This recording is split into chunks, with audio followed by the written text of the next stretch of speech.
किसी भी देश की कहानी असल में उसके उन लोगों की कहानी होती है जो कुछ पहली बार करने की हिम्मत दिखाते हैं। वो नाम, वो तारीखें जो इतिहास का रुख ही मोड़ देती हैं। तो चलिए आज बात करते हैं भारत के उन्हीं पायनियर्स की जिन्होंने सच में नए भारत की नींव रखी। तो सवाल ये उठता है कि आखिर कौन थे वो लोग, वो पथ प्रदर्शक जिन्होंने एक बिल्कुल नए नवेले राष्ट्र की तकदीर लिख डाली। सोचिए, किन कंधों पर दुनिया के सबसे बड़े लोकतंत्र को खड़ा करने की इतनी बड़ी जिम्मेदारी थी। इन सारे सवालों के जवाब पता है कहाँ छिपे हैं? भारत की पहली उपलब्धियों की इस लिस्ट में। ये सिर्फ नाम या तारीखें नहीं है, नहीं, ये वो बुनियाद है जिस पर आज का भारत शान से खड़ा है। तो चलिए इसे परत दर परत खोलते हैं। तो सबसे पहले शुरुआत करते हैं उस नींव से जिसके बिना कोई भी देश, कोई भी राष्ट्र खड़ा ही नहीं हो सकता, यानी लोकतंत्र और शासन की नींव। अब ये जो नाम है ना, ये सिर्फ पद नहीं है, ये एक नए राष्ट्र के कह सकते हैं कि स्तंभ थे। जरा सोचिए, पहले भारतीय गवर्नर जनरल सी राजगोपालाचारी, देश को एक धागे में पिरोने वाले गृह मंत्री सरदार पटेल और लोकतंत्र की पहली आवाज बने लोकसभा स्पीकर जीवी मावलंकर। मतलब ये वो लोग थे जो एक तरह से अंधेरे में ही रास्ता बना रहे थे। और इसी लिस्ट में एक और बहुत जरूरी नाम है सुकुमार सेन का, हमारे पहले मुख्य चुनाव आयुक्त। जरा कल्पना करके देखिए, एक ऐसा देश जहां करोड़ों लोगों ने कभी वोट ही नहीं दिया था, वहां पर एक निष्पक्ष चुनाव सिस्टम की नींव रखना कितना बड़ा, कितना मुश्किल काम रहा होगा। सही मायनों में दुनिया के सबसे बड़े लोकतंत्र की ईमानदारी की कहानी यहीं से शुरू होती है। लेकिन देखिए, लोकतंत्र का मतलब सिर्फ चुनाव कराना नहीं होता है ना, वो तो कानून के राज से चलता है। और इसकी बुनियाद रखी थी डॉक्टर सच्चिदानंद सिन्हा ने संविधान सभा के अंतरिम अध्यक्ष के तौर पर, और हीरालाल जे कान्या ने, जो बने भारत के पहले चीफ जस्टिस। तो एक ने संविधान बनाने का प्रोसेस शुरू किया और दूसरे ने उसकी रक्षा का जिम्मा उठाया। तो ठीक है, राजनीतिक बुनियाद तो पड़ गई, पर कोई भी राष्ट्र सिर्फ कानून से नहीं बनता, वो भविष्य के सपनों से भी बनता है। और भारत का सपना था साइंस और टेक्नोलॉजी में दुनिया से कदम मिलाकर चलना। और यहाँ से कहानी एक बिल्कुल नई उड़ान भरती है। और ये उड़ान कितनी तेज थी, इसका अंदाजा 70s के दशक से लगाइए। 1974 में पोखरण में पहला न्यूक्लियर टेस्ट करके भारत ने दुनिया को अपनी ताकत का एहसास कराया। और उसके ठीक अगले ही साल 1975 में आर्यभट्ट के साथ सितारों की ओर अपना पहला कदम भी बढ़ा दिया। मतलब जमीन से लेकर आसमान तक भारत अपनी तकदीर अब खुद लिख रहा था।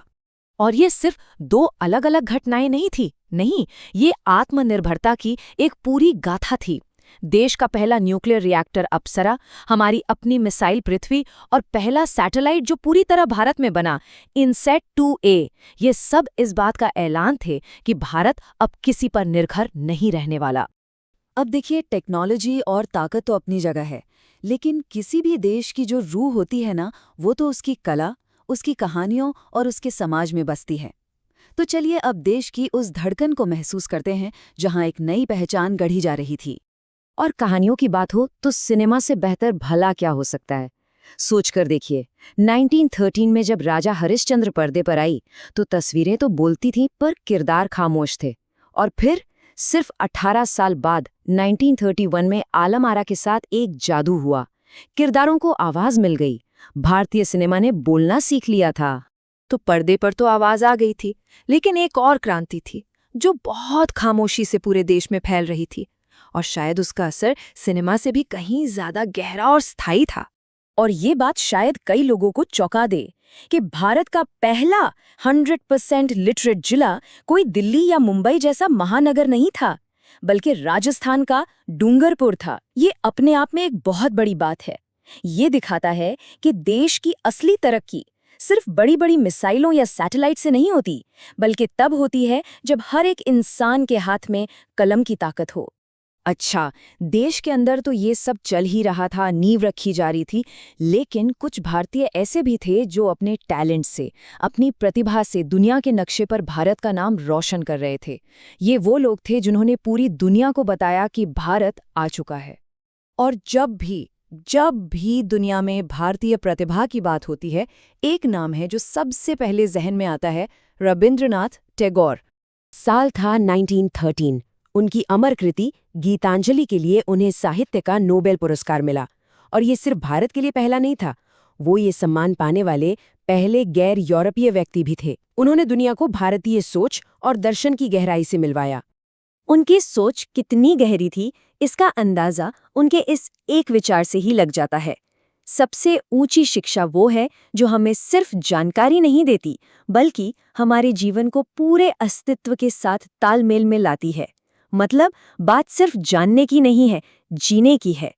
तो दुनिया तो सलाम कर ही रही थी, लेकिन अब वक्त आ गया था कि देश भी अपने हीरोज को पहचाने, उन्हें वो सम्मान दे जिसके वो हकदार थे।